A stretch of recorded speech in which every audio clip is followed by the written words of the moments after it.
అవకాశం కల్పించిన గౌరవ ముఖ్యమంత్రి చంద్రబాబు నాయుడు గారికి, లోకేష్ బాబు గారికి, కూటమి నాయకులైన పవన్ కళ్యాణ్ గారికి, మోదీ గారికి మొట్టమొదటిగా నేను ధన్యవాదాలు, నమస్కారాలు తెలియజేస్తాను.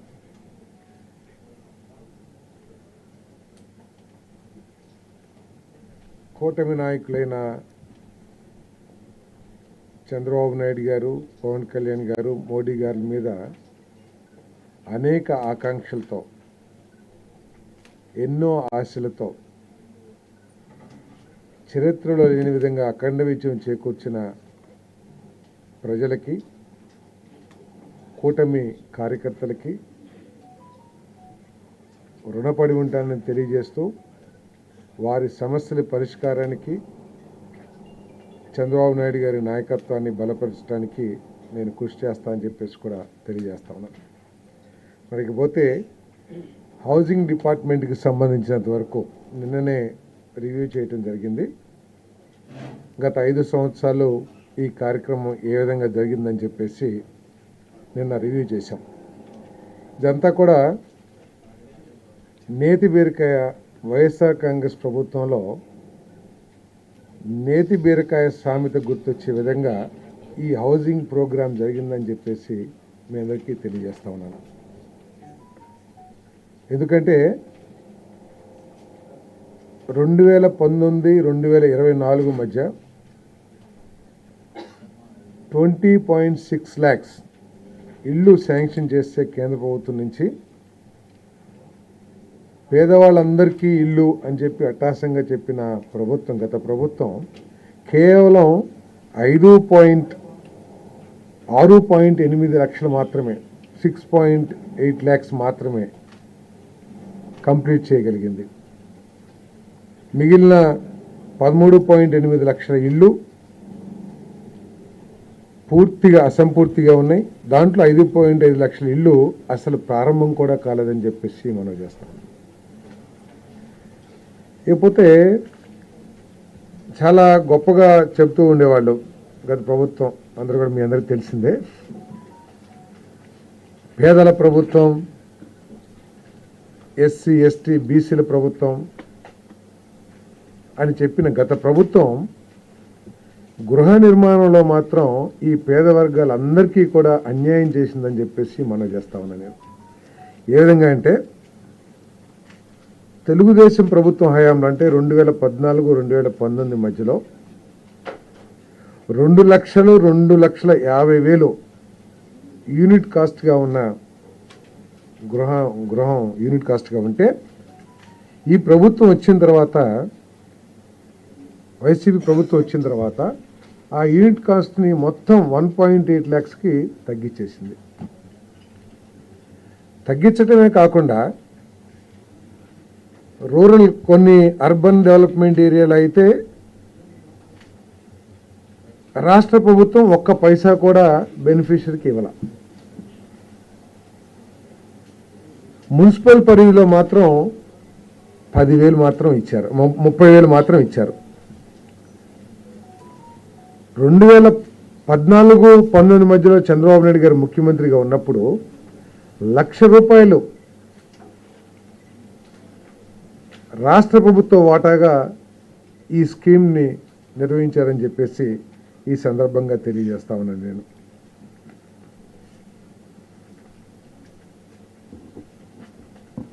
టీడీపీ హయాంలో కొంత ఎస్సీ ఏదైతే ₹1,00,000 ఇచ్చారో ఎస్సీ ఎస్టీస్కి అదనంగా కూడా ఇవ్వటం జరిగిందని చెప్పేసి మనం చేస్తాం. ఇది స్టేట్ కంట్రిబ్యూషన్. దాదాపు 3 లక్షల వరకు కూడా తెలుగుదేశం ప్రభుత్వం హయాంలో యూనిట్ కాస్ట్ ఉంటే, దాన్ని పేదల ప్రభుత్వంగా చెప్పుకునే వైఎస్ఆర్ కాంగ్రెస్ ప్రభుత్వం 1,80,000కి తగ్గించటం ఒకసారి ప్రజలందరూ కూడా ఆలోచించాలని చెప్పేసి మీ దగ్గరికి మనం చేస్తా ఉన్నాను నేను. మరి అంతేకాకుండా తెలుగుదేశం ప్రభుత్వం 2014-19 మధ్యలో పూర్తిగా స్టేట్ ఫండ్స్తోనే, రాష్ట్ర ప్రభుత్వ నిధులతోనే 4.43 లక్షల ఇళ్ళని నిర్మించి పేద ప్రజలకు అందించిందని చెప్పేసి కూడా మనం చేస్తాం. వైఎస్ఆర్ కాంగ్రెస్ ప్రభుత్వం యూనిట్ కాస్ట్ తగ్గించడమే కాకుండా స్టేట్ కంట్రిబ్యూషన్ని ₹1,00,000 నుంచి 30,000కి తగ్గించింది. కానీ తెలుగుదేశం ప్రభుత్వం చంద్రబాబు నాయుడు గారు ఉన్నప్పుడు 4.43 లక్షల ఇల్లుని పూర్తిగా రాష్ట్ర ప్రభుత్వ నిధులతో నిర్వహించిందని చెప్పేసి మీ అందరికీ సవినీయంగా మనవి చేస్తాను. మరి పేదల ప్రభుత్వం అని చెప్పుకునే వైఎస్ఆర్ కాంగ్రెస్ ప్రభుత్వం ఈ 4.43 లక్షల ఇళ్లలో దాదాపు సగం ఇళ్లకి 937 కోట్ల వరకు బిల్లులు చెల్లించుకోకుండా ఎగ్గొట్టిన వైనాన్ని కూడా రాష్ట్ర ప్రజలందరి దృష్టికి తీసుకొస్తుందని చెప్పేసి మనం చేస్తాను. జనవరి 2020 అట్టహాసంగా పాత బిల్లులను కూడా మేము రిలీజ్ చేస్తామని చెప్పుకున్నారు. కానీ ఒక్క రూపాయిని కూడా రాష్ట్ర ప్రభుత్వ నిధులతో నిర్మించిన ఇళ్ళకి పెండింగ్ బిల్లులు రిలీజ్ చేయకోకుండా పేదవాళ్ళకి అన్యాయం చేసిందని చెప్పేసి ఈ సందర్భంగా మనం చేస్తాను. రాష్ట్ర ప్రభుత్వ నిధులతో గత ప్రభుత్వం ఒక్క ఇల్లు కూడా నిర్మించలేదన్న విషయాన్ని కూడా మీ దృష్టికి తీసుకొస్తాను. అంతేకాకుండా 18,700 కోట్లు 173 కోట్లు కేంద్ర ప్రభుత్వం ఇస్తే ఇంకా దాదాపు 3,170 కోట్లని మరి రాష్ట్ర ప్రభుత్వం ఇంకా ఈ హౌసింగ్ గత ప్రభుత్వం హౌసింగ్ డిపార్ట్మెంట్కి ఇవ్వాల్సిన అవసరం ఉందని చెప్పేసి కూడా ఈ నిధులన్నింటినీ కూడా డైవర్ట్ చేశారని చెప్పేసి కూడా మనం చేస్తాను. అంటే మన పరపతి ఎంతవరకు దిగజారిందంటే కేంద్ర ప్రభుత్వం నిధులు ఇవ్వాలంటే ఒక ఎస్ఎన్ఏ అకౌంట్ అని చెప్పేసి ఒకటి అకౌంట్ ఓపెన్ చేస్తే కానీ మేము ఇవ్వము అని చెప్పేసి ఒక దశలో ఈ గృహ నిర్మాణానికి ఫండ్స్ ట్రాన్స్ఫర్స్ కూడా ఆపేసిన విషయాన్ని కూడా మీ దృష్టికి తీసుకొస్తాను.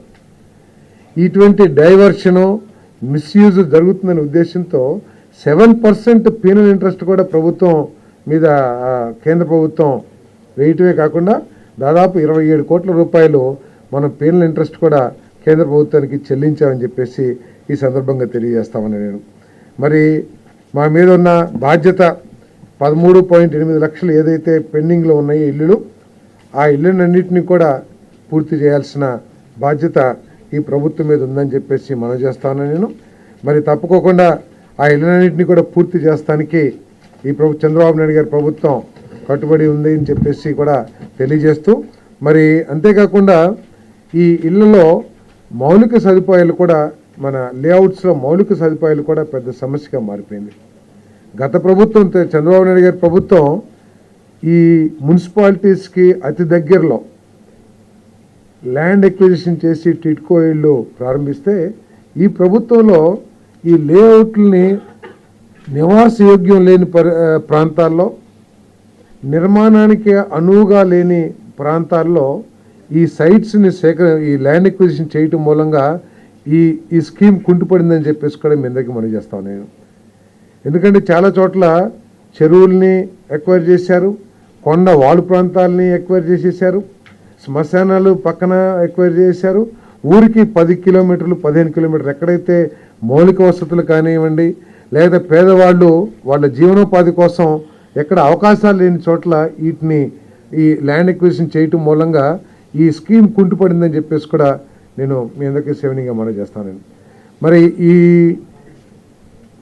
ఇన్ఫ్రాస్ట్రక్చర్ డెవలప్మెంట్ కోసం ప్రత్యేకంగా మరి ల్యాండ్ లెవెలింగ్ కానివ్వండి, లేదా రోడ్స్ కానివ్వండి, వీటికి కేంద్ర ప్రభుత్వ సహకారంతో మరి ముఖ్యమంత్రి గారి సహకారంతో పంచాయతీరాజ్ నిధులు సేకరించి వీటిని కంప్లీట్ చేసి ఇక్కడ ఇల్లు నిర్మించాలని చెప్పేసి కూడా మేము భావిస్తున్నామని చెప్పేసి మనవి చేస్తాను.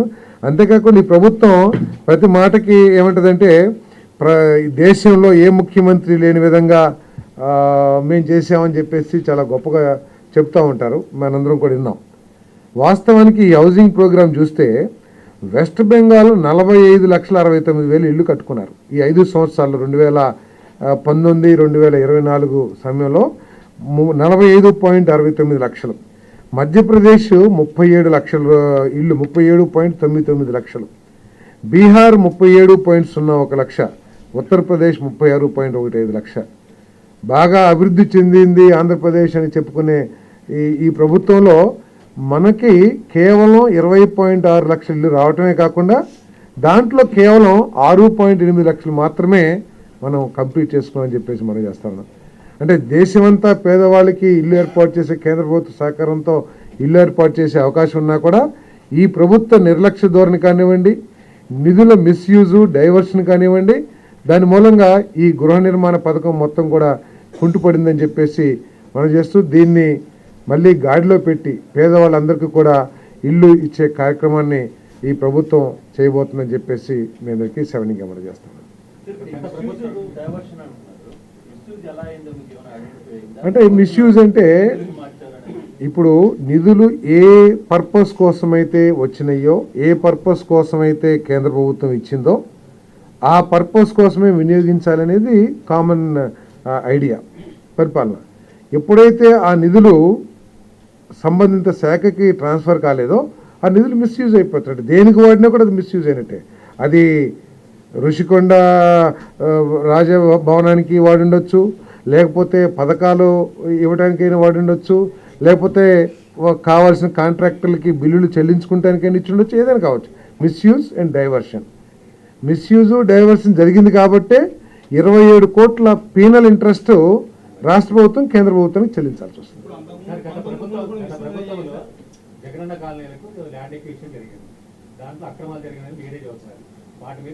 అక్రమాలంటే అంటే ఇళ్ల నిర్మాణానికి అనువుగా లేని ప్రాంతాలని, అంటే బాధ్యతారహితంగా కానివ్వండి, లేకపోతే ఇక్కడ కట్టొచ్చా లేదా అనే దాని మీద ఒక ప్రాపర్ అసెస్మెంట్ లేకోకుండా ల్యాండ్ ఎక్విజిషన్ జరిగింది. తర్వాత ఇప్పుడు ల్యాండ్ ఎక్విజిషన్ జరిగిన తర్వాత మన అందరం చూస్తూ ఉంటాం లేఅవుట్స్, ప్రైవేట్ లేఅవుట్స్. వాళ్ళు ఏం చేస్తారు, ముందు రోడ్లు, కరెంటు, డ్రైనేజు, ఆ ఫెసిలిటీస్, మినిమం ఫెసిలిటీస్ క్రియేట్ చేసినాక బెనిఫిషరీస్ కానీ కొనేవాళ్ళు కానీ వచ్చి కొనుక్కుంటారు. ఇక్కడ ఏమైంది, ఎక్కువగా ఏంటంటే ఈ ప్రాంతాల్లో చూస్తేనేమో మాగాణి భూములే ఉంటాయి. మాగాణి భూములు తప్ప ఇంకేమి ఉండవు ఇళ్ల స్థలాలకి. సో మాగాణి భూముల్ని మనం సేకరించినప్పుడు దాన్ని ఫిల్లింగ్ కానివ్వండి, రోడ్లు కానివ్వండి, లేదా డ్రైన్లు కానివ్వండి, విద్యుత్ బాగానే చేస్తారు, దాదాపు 70-80% కంప్లీట్ అయింది. కానీ రహదారులు, డ్రింకింగ్ వాటరు, ఈ ఫిల్లింగ్ లేక చాలామంది ఇల్లు కట్టుకుంటలేదు. ఇల్లు కట్టుకున్న వాళ్ళు కూడా ఈ వసతులు లేక తాళాలేసి మళ్ళీ పాత గృహాల్లో నివసించే పరిస్థితి ఈరోజు ఉంది. కాబట్టి ఇన్ఫ్రాస్ట్రక్చర్ డెవలప్మెంట్ కూడా ఒక పెద్ద ఛాలెంజ్ అవుతుంది.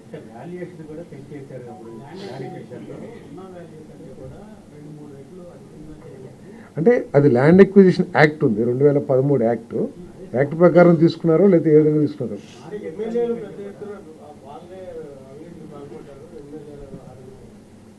అంటే ఈ హౌసింగ్ డిపార్ట్మెంట్కి ల్యాండ్ ఎక్విజిషన్కి సంబంధం లేదు. ల్యాండ్ ఎక్విజిషన్ యాక్ట్ ప్రకారం భూములు సేకరించబడ్డాయి. ఇక్కడ సమస్య ఏమిటంటే ల్యాండ్ ఎక్విజిషన్ చేసినప్పుడు నిర్మాణానికి అనువుగా ఉందా, నివాసయోగ్యత ఉందా లేదా అనేది ప్రాపర్గా చూడుకోకుండా బాధ్యతారహితంగా చేశారనేది ఇక్కడ సమస్య.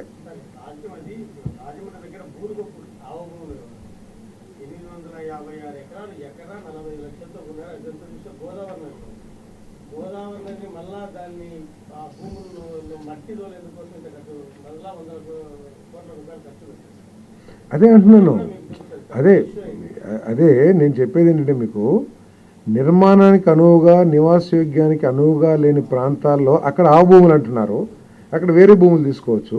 ఇంకా వేరే కృష్ణా, గుంటూరు జిల్లాలో అనుకోండి, డెల్టా ఏరియాస్ ఉన్నాయనుకోండి, అక్కడ ఓన్లీ అగ్రికల్చర్ ల్యాండ్సే ఉంటాయి, వెట్ ల్యాండ్సే ఉంటాయి. మనకి మెరక భూములు, డ్రై ల్యాండ్స్ కానీ లేదా అప్ ల్యాండ్స్ కానీ దొరకవు. కాబట్టి అవి తీసుకున్న వాటిని నివాసయోగ్యంగా కానీ నిర్మాణయోగ్యంగా కానీ ఏ విధంగా చేయాలని ఒక ప్రణాళిక లేకపోవటం మూలంగా అక్కడంతా కూడా ఈ లబ్ధిదారులు ఇబ్బంది పడుతున్నారు అనేది మీకు తెలియదు.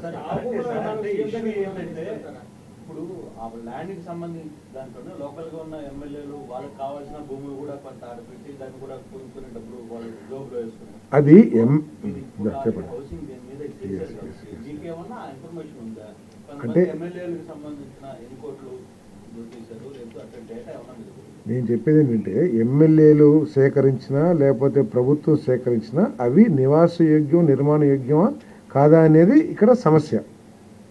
తర్వాత వాళ్ళు ఆ రోజు ఏ యాక్ట్ ప్రకారం, ల్యాండ్ ఎక్విజిషన్ యాక్ట్ ప్రకారం ఏదైతే చెల్లించాలో, ల్యాండ్ ఎక్విజిషన్కి ఒక యాక్ట్ ఉంది కదా, పార్లమెంట్ చేసిన యాక్ట్, ఆ యాక్ట్ ప్రకారమే చేశారని అనుకుంటున్నాము. ఒకవేళ యాక్ట్ ప్రకారం చేయకపోతే తప్పకుండా చర్యలు తీసుకుంటామో ఎంక్వైరీ చేయటమో జరుగుతుంది. ల్యాండ్ ఎక్విజిషన్ యాక్ట్ ప్రకారం తీసుకున్నా అవి నివాసయోగ్యమా నిర్మాణయోగ్యమా కాదనేది ప్రాపర్గా అసెస్మెంట్ జరగలేదనేది ఇక్కడ సమస్య. తీసుకున్న తర్వాతనే సరే వాటిని డెవలప్మెంట్ చేసి ప్రాపర్గా ప్లానింగ్గా చేయలేనిది ఇక్కడ సమస్య.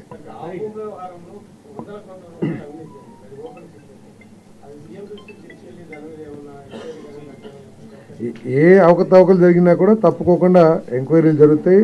ప్రభుత్వ నిధులు పేదవాళ్ళ నిధులు మిస్యూజ్ అయినా లేకపోతే నిరుపయోగం అయినా దుర్వినియోగం అయినా తప్పకుండా చర్యలు ఏ విధంగా తీసుకోవాలో ముఖ్యమంత్రి గారితో చర్చించి తగు చర్యలు తీసుకుంటారు.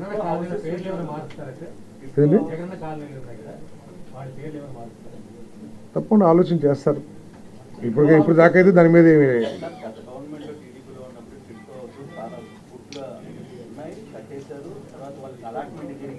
ఇవ్వాలని కూడా అనుకుంటారు. 2019 ప్రభుత్వం మారిన తర్వాత వాటిని ఇవ్వకుండా మార్చారు, వాటికి రంగులు మార్చారు, బ్లూ రంగులోకి మార్చారు. సో ఇప్పుడు దాని లోపలికి పోలేని పరిస్థితి. అవును, పూర్తిగా ఇళ్ళన్నీ నాశనం అయిపోయాయి, ఎక్కడంటే చట్టాలు తయారైపోయింది, ఎవరంటే వాళ్ళు దాన్ని ఆక్యుపై చేసుకున్నారు, అసెంబ్లీ కార్యక్రమాలకు అడ్డాగా. ఇప్పుడు కన్నా సరే అసలైన లబ్ధిదారులకి వాటిని ఏదైనా మార్చి ఇవ్వాలనుకుంటారా ఎంత అప్పటికి? లబ్ధిదారులు మారుస్తూ అనేది అటువంటి ఆలోచన ఏమీ లేదు. ఎందుకంటే లబ్ధిదారులకు ఇవ్వాల్సిందే. ఎందుకంటే ఆ లబ్ధిదారులందరూ కూడా గవర్నమెంట్కి పేమెంట్ చేశారు 25,000 1,00,000 కాబట్టి వాళ్ళని అంతేకాకుండా ఈ వైఎస్ఆర్ కాంగ్రెస్ ప్రభుత్వం లబ్ధిదారుల పేరు మీద బ్యాంకుల నుంచి రుణాలు కూడా సేకరించారు. ఆ రుణాలు కూడా మిస్యూజ్ అయినాయి. ఎందుకంటే మిస్యూజ్ ఎందుకంటున్నానంటే ఏదైతే రుణం తీసుకున్నారో ఆ డబ్బులతో ఆ టిడ్కో హౌజెస్ పూర్తి చేసినట్లయితే లబ్ధిదారులు దాంట్లోకి వెళ్ళి వాళ్ళు ఇన్స్టాల్మెంట్స్ కట్టుకోవడానికి సుముఖంగా ఉండేవాళ్ళు. ఈరోజు వాళ్ళకి ఇన్స్టాల్మెంట్ కట్టమని బ్యాంకులు ఒత్తిడి చేస్తాం, బెదిరిస్తాం, లేదా అవమానపరుస్తాం అన్నీ చేస్తూ ఉన్నారు. ఇంకో పక్క ఆ ఇంట్లోకి వెళ్ళి నివాసంగా ఉండే పరిస్థితి లేదు. మళ్ళీ ఇంకో పక్క అద్దెలు కూడా కడుతున్నారు. సో ఇక్కడ సమస్య ఏంటంటే మొత్తం 2.68 లక్షల ఇళ్లలో 1.5 సంవత్సరాల్లో 90% పూర్తయిన టిడ్కో హౌజెస్ని 10% పూర్తి చేయకోకుండా కేవలం 1.5 lakh ఇల్లులు మాత్రమే లబ్ధిదారులకు అందించింది గత ప్రభుత్వం. ఇంకా నాకు తెలిసి 1.1, 1.2 lakh హౌజెస్ని టిడ్కో హౌజెస్ని ఇప్పుడు కూడా చేయాలి. ఈ విషయంలో ప్రత్యేకంగా టిడ్కో హౌజెస్ విషయంలో కేంద్ర ప్రభుత్వం అసహనం కూడా వ్యక్తం చేసింది. మీరు నిధులు ఎందుకంటే కేంద్ర ప్రభుత్వ నిధులతో చేస్తున్నారు కాబట్టి. సో అసహనం వ్యక్తం చేసినా కూడా చీమ కుట్టినట్టు కూడా లేకుండా దునపోతు మీద వాన పడ్డట్టు ఏదైతే సామెత ఉందో ప్రభుత్వం పట్టించుకోలేదు. దాన్ని అసలు పూర్తి చేస్తానికి కూడా ప్రయత్నం చేయలే. సో ఇక్కడ ఈ 5 సంవత్సరాల్లో కూడా మేము జగనన్న ఇళ్ళు లేకపోతే జగనన్న కాలనీలు అని ఏదైతే మీరు చెప్తున్నారో దాంట్లో రాష్ట్ర ప్రభుత్వం వాటా మినిమల్, కొన్ని చోట్ల అసలు లేనే లేదు. మొత్తం హౌసింగ్ 5 సంవత్సరాల్లో హౌసింగ్ ప్రోగ్రాం అంతా కూడా మోడీ గారి నాయకత్వంలోని కేంద్ర ప్రభుత్వ నిధులతోనే జరిగింది తప్పితే రాష్ట్ర ప్రభుత్వ నిధులు కాదని చెప్పేసి మనం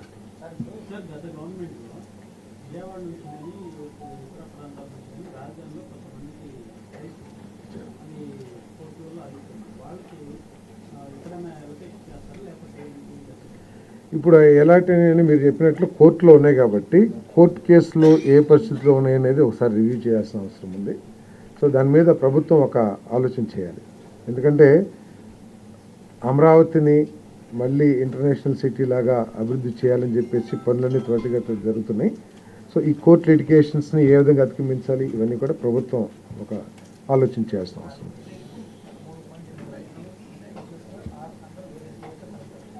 దాంట్లో 5.5 lakhs not yet started at all. Yeah, we have to complete them. We have to take the help of the central government for infrastructure development. Also, we have requested the Panchayat Raj Minister Sri Pawan Kalyan Garu to take up the infrastructure works under Panchayat Raj schemes because they are eligible for NRGS funds from the central government. So these rural housing or infrastructure can be done under NREGS, and urban housing wherever infrastructure is required in the urban area, that requirement can be met through Amrut. So because there are 2 ways, we will with the blessings of the Honorable Chief Minister and the help, we will approach the Government of India to consider the housing scheme in Andhra Pradesh, because the layouts are formed, and beneficiaries are already identified, and the program is in the middle. So we are going to request the central government to special help. AC తీసేది Yeah. Journalist house సంబంధించి చాలా ఆశలు పెట్టారు, చాలా మంది ప్రోత్సాహం పోతున్నాయి. మీ ఆధ్వర్యంలో మేము ఆశిస్తున్నాం. జర్నలిస్టులకే కాదు ఆశలు పెట్టింది, అందరికీ పెట్టారు ఆశలు. ఏమైనా అనౌన్స్ చేశారా? సో ఈ 4-5 రోజుల్లో చాలామంది జర్నలిస్ట్ మిత్రులు కనపడ్డారు, కలిశారు. వారు కూడా ఈ సమస్యని కొన్ని సమస్యలు నా దృష్టికి తీసుకొచ్చారు. తప్పకుండా ముఖ్యమంత్రి గారి దృష్టికి తీసుకువెళ్ళి మీకు ఈ సమస్యలు పరిష్కరించడానికే నేను ఎక్కువగా ప్రయత్నం చేస్తానని చెప్పేసి మనం చేస్తాను. అదే నేను ఎక్కువగా ప్రయత్నం చేస్తానంటే అదే కదా, ముఖ్యమంత్రి గారిని ఒప్పించడానికి ప్రయత్నం చేస్తాను. సో ప్రభుత్వం అన్ని కోణాలు ఆలోచించి ఏ విధంగా చేయాలనేది తప్పకుండా ఆలోచిస్తుంది. తప్పకుండా నేను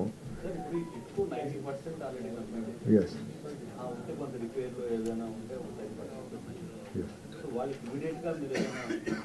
తప్పకుండా 1 yearలో 1.5 yearలో చేయాలనేది యాక్చువల్గా ఏంటంటే అది మున్సిపల్ అడ్మినిస్ట్రేషన్ చూస్తుంది కాబట్టి. బట్ నాకున్న సమాచారం ఏంటంటే 1.5 yearలో వీటిని కంప్లీట్ చేయాలి. దీంట్లో ఒక మంచి పాయింట్ ఏంటంటే మరి దురదృష్టితో చేశారో ఏం చేశారో, ఈ లేట్ అయినా కూడా కన్స్ట్రక్షన్ డ్యామేజ్ అయ్యే పరిస్థితి కాదు. షేర్ వాల్ టెక్నాలజీ ద్వారా ఈ టిట్కో హౌసెస్ నిర్మాణం చేయటం మూలంగా అవి డ్యామేజ్ కాదు, టోటల్గా కాంక్రీట్ కాబట్టి. అది బ్రిక్ వర్కో లేకపోతే ఏదైతే బ్రిక్ కొద్దిగా పాడైపోయిన బ్రిక్స్ ఉంటే ఇదైపోతుంది. సో కాబట్టి హౌసెస్ కండిషన్ పెద్ద సమస్య కాదు. ఈ బ్యాలెన్స్ ఇంకా 1.18 lakhs ఉన్నాయి. వాటిని తప్పకుండా 1.5 yearలో ఇచ్చేస్తానికి ప్రయత్నం చేస్తాం.